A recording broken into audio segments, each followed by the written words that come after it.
ഒരു ഫോട്ടോയുടെ background remove ചെയ്യാൻ എളുപ്പവഴി എന്ന് പറഞ്ഞിട്ട് ഞാനൊരു വീഡിയോ ചെയ്തിരുന്നു. ആ വീഡിയോക്ക് താഴെ വന്നിട്ട് 2 പേര് ഇതിനേക്കാൾ എളുപ്പവഴി എന്ന് പറഞ്ഞിട്ടൊരു ടെക്ക് പറഞ്ഞു തന്നിട്ടുണ്ട്.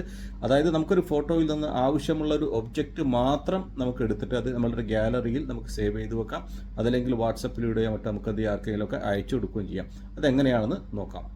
ഞാനെൻ്റെ ഗാലറിയിൽ നിന്നൊരു ഫോട്ടോ എടുത്തു. എനിക്ക് ഈ പൂച്ചയുടെ ഫോട്ടോ മാത്രം മതിയെങ്കിൽ അതിൻ്റെ മുകളിൽ ജസ്റ്റ് ഫിംഗർ ഒന്ന് വെച്ചിട്ട് കുറച്ച് നേരം പ്രസ് ചെയ്ത് പിടിച്ച് കഴിഞ്ഞാൽ അത് മാത്രം സെലക്ട് ചെയ്ത് കിട്ടും. മുകളിലുണ്ടോ സേവ് ആസ് ഇമേജ്, അങ്ങനെ സേവ് ആസ് ഇമേജ് കൊടുത്തു കഴിഞ്ഞാൽ അത് നമ്മുടെ ഗാലറിയിൽ സേവ് ആയി കിട്ടും. ഇനി അതല്ല നമുക്ക് ഷെയർ ചെയ്യണമെങ്കിൽ നമുക്ക് വാട്സപ്പ് മുഖേനൊക്കെ എന്ത് ചെയ്യുക, നമുക്ക് ഷെയർ ചെയ്ത് കൊടുക്കുക, ആളുകൾക്ക് ഷെയർ ചെയ്തിട്ട് കൊടുക്കാം കേട്ടോ. ഞാൻ എൻ്റെ വാട്സപ്പിൽ ഇങ്ങനെ അത് ഷെയർ ചെയ്തിട്ടുണ്ട്.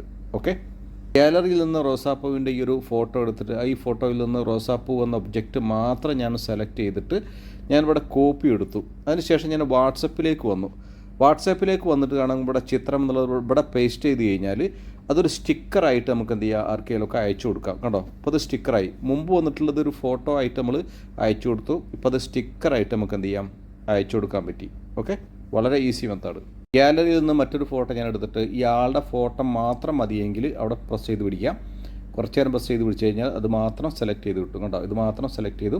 ഇനി നമ്മൾ വിട്ടെടുത്ത് കഴിഞ്ഞാൽ നമുക്ക് സേവ് ആസ് ഇമേജ് കൊടുക്കാം. അപ്പോൾ നമ്മളെ ഗാലറിയിൽ അത് സേവ് ചെയ്തിട്ടുണ്ടാകും.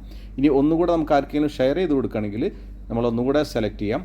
എന്നിട്ട് ഷെയർ കൊടുത്തിട്ട് നമ്മൾ വാട്സപ്പിൽ കൊടുത്തു കഴിഞ്ഞാൽ ആ ഫോട്ടോ മാത്രം നമുക്ക് വാട്സപ്പിൽ കിട്ടിയിട്ടുണ്ട്. കേട്ടോ, ഓക്കെ, നമുക്ക് വാട്സപ്പിൽ ഷെയർ ചെയ്ത് കൊടുക്കുകയും ചെയ്യാം, നമുക്ക് ഗാലറിയിൽ സേവ് ചെയ്യുകയും ചെയ്യാം. ഓക്കെ, ഗാലറിയിൽ നിന്ന് മറ്റൊരു ഫോട്ടോ ഞാൻ എടുത്തിട്ട് എനിക്ക് ഈ ചെടിയുടെ ഫോട്ടോ മാത്രം മതിയെങ്കിൽ അതുമ്പോൾ പ്രസ് ചെയ്ത് കുറച്ച് നേരം പിടിക്കുക. ഓക്കെ, അത് മാത്രം സെലക്ട് ചെയ്ത് കിട്ടി. നമുക്ക് എങ്ങോട്ട് വേണമെങ്കിൽ സെലക്ട് ചെയ്തിട്ട് നമുക്ക് വേണമെങ്കിൽ അത് ഗാലറിയിൽ സേവ് ചെയ്യാം. അതല്ലെങ്കിൽ ഇനി വാട്സപ്പിൽ ആർക്കെങ്കിലും അയച്ചു കൊടുക്കുമെങ്കിൽ നമുക്ക് എന്ത് ചെയ്യാം, അതിൽ ഷെയർ എന്നുള്ള ബട്ടൺ ഉണ്ട്, അതിൽ വാട്സപ്പിൽ ആർക്ക് വേണമെങ്കിലും അയച്ചു കൊടുക്കാം. അത് മാത്രം നമുക്ക് കിട്ടി.